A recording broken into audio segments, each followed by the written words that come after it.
അതീവ ഗുരുതരമാണ് തിരുവനന്തപുരം നഗരപ്രദേശങ്ങളിലെ വെള്ളക്കെട്ട്. നമുക്ക് ഈ ദൃശ്യങ്ങളിൽ തന്നെ കാണാൻ കഴിയും. പല സ്ഥലങ്ങളിലും ഈ കാണുന്നതാണ് കാഴ്ച. ഇപ്പോൾ ഉള്ളത് അട്ടക്കുളങ്ങരയിൽ നിന്ന് ചാല മാർക്കറ്റിലേക്ക് പോകുന്ന വഴിയിലാണ്. ഇന്നലെ ഉണ്ടായ മഴയിൽ വലിയ തോതിലുള്ള വെള്ളക്കെട്ടാണ് ഈ പ്രദേശത്ത് ഉള്ളത്. സത്യം പറഞ്ഞാൽ ഈ കാഴ്ച കാണിക്കാൻ നമുക്ക് തന്നെ നാണമാകുന്നുണ്ട്. കാരണം പല സമയത്ത് മുൻപ് പല ഘട്ടത്തിൽ ഇതൊക്കെ തന്നെ വാർത്ത നൽകിയതാണ്. ഇത്തരത്തിൽ റോഡ് പണി ഇങ്ങനെ ഇഴഞ്ഞു നീങ്ങിക്കഴിഞ്ഞാൽ വലിയ പ്രശ്നങ്ങൾ ഇത് ഉണ്ടാകും, മഴക്കാലത്ത് വലിയ ദുരിതം അനുഭവിക്കേണ്ടി വരും എന്നുള്ള കാര്യങ്ങളൊക്കെ നമ്മൾ പറഞ്ഞതാണ്. പക്ഷേ ഇപ്പോൾ ഇത് റോഡാണോ തോടാണോ എന്ന് തിരിച്ചറിയാൻ കഴിയാത്ത തരത്തിലുള്ളൊരു സ്ഥിതിയാണ് യഥാർത്ഥത്തിൽ ഈ പ്രദേശത്തുള്ളത്. ആളുകളൊക്കെ എത്രമാത്രം ദുഷ്കരമായാണ് ഈ പ്രദേശത്തുകൂടി നടന്നു പോകുന്നതെന്ന് നമുക്ക് തിരിച്ചറിയാൻ കഴിയുന്നതേ ഉള്ളൂ.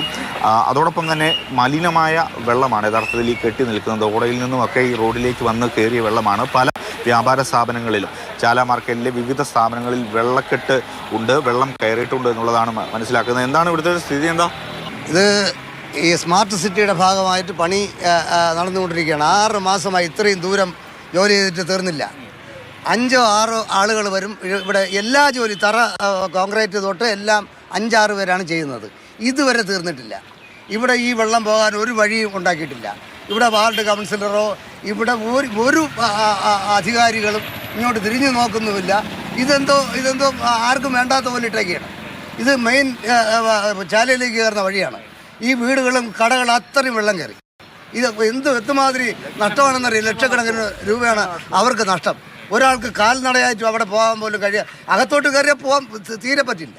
ആ അവസ്ഥയിൽ കിടക്കുകയാണ്. എല്ലാ കടകളിലും വെള്ളം. ഇവിടെ മിക്കവാറും വീടാണുള്ളത്. കടകളും വീടും ഒരുമിച്ചുള്ളതാണ്. കംപ്ലീറ്റ് വെള്ളമാണ്. ഒരു മണി തൊട്ട് ഇവിടെ അനുഭവിക്കണത്. ഇതിനെ തിരിഞ്ഞു നോക്കാൻ ഒരു വ്യക്തിയും ഇവിടെ വരുന്നില്ല. ഇനി അങ്ങനെ ഈ വെള്ളം ഒഴുകി പോകണമെങ്കിൽ മഴ മാറി നിൽക്കണമെന്ന് തോന്നുമല്ലേ? അല്ലാതെ മാറണം. 1 മണിക്കൂറെങ്കിലും മഴ മാറിയാൽ മാത്രമേ ഇത് വെള്ളം ഒഴുകി പോകാനുള്ള എന്തെങ്കിലും വഴി ഉണ്ടാവുള്ളൂ. നഗരസഭാ ജീവനക്കാർ വന്ന് അവർ വന്ന് ഈ വേസ്റ്റൊക്കെ ഒരു സൈഡിലോട്ട് മാറ്റിയിട്ടിട്ടുണ്ട്. പക്ഷേ എങ്കിലും വെള്ളം പോകില്ല. വെള്ളം പോകണമെങ്കിലും മഴ നിൽക്കണം എന്ന് മാത്രമല്ല. രാത്രി 1 മണിക്ക് തുടങ്ങിയ പരിപാടിയാണ്. ഈ ബൈപ്പാസ് ക്രോസ് ചെയ്ത് വെള്ളം അപ്പുറത്തോട്ട് പോയിട്ടുണ്ട്. അത്രയ്ക്ക് വെള്ളമായിരുന്നു. കാണാൻ പറ്റും. ഈ കമ്പിയൊന്നും കാണാൻ പറ്റില്ല.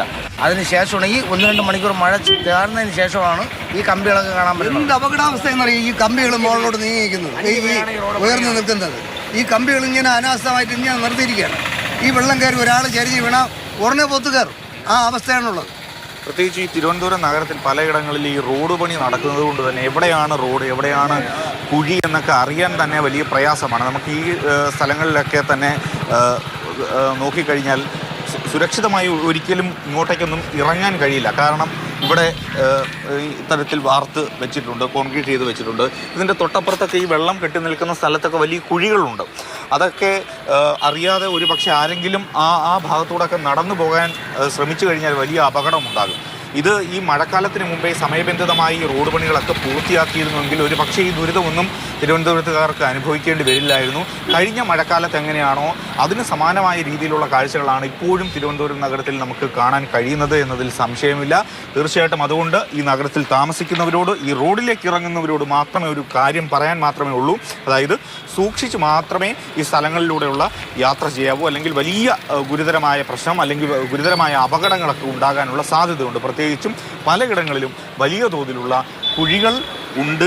അത് തിരിച്ചറിയാതെ വരുന്നവർ, പ്രത്യേകിച്ചും വാഹനയാത്രക്കാരടക്കം ഉള്ളവർ പ്രത്യേക ജാഗ്രത പുലർത്തണം എന്ന് മാത്രം ആണ് ഈ ഘട്ടത്തിൽ നമുക്ക് പറയാനുള്ളത്. യഥാർത്ഥത്തിൽ ഈ പണികളൊക്കെ ഇനി വീണ്ടും പുനരാരംഭിക്കണമെങ്കിൽ ഈ വെള്ളം വലിഞ്ഞു പോകണം.